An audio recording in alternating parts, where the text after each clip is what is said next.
বিদ্যাসাগরের মূর্তির সামনে ক্ষমা চাওয়া উচিত, মূর্তি ভাঙার স্মৃতি উস্কে অমিত শাহকে তোপ অভিষেক বন্দ্যোপাধ্যায়। বিদ্যাসাগরের জন্মবার্ষিকীতে বিদ্যাসাগর কলেজে গিয়ে শ্রদ্ধা জানান অভিষেক। তারপরে অমিত শাহকে নিশানা করে অভিষেক বলেন, 6 বছর আগে অমিত শাহর নেতৃত্বে বিদ্যাসাগরের মূর্তি ভাঙা হয়েছিল। সন্তোষ মিত্র স্কয়ারের পুজো উদ্বোধনের মঞ্চ থেকে কেন্দ্রীয় স্বরাষ্ট্রমন্ত্রী বলেন, বাংলা শিক্ষার প্রসারে বিদ্যাসাগরের ভূমিকা অবিস্মরণীয়।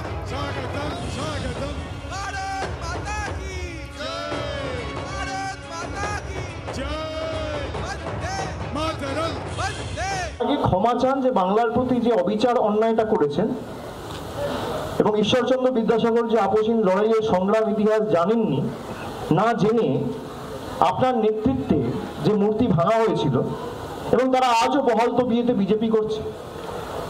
যারা করেছিল তাদের বিরুদ্ধে কোনো উপযুক্ত ব্যবস্থা বা শাস্তিও দলীয় তরফ থেকে তারা নেয়নি,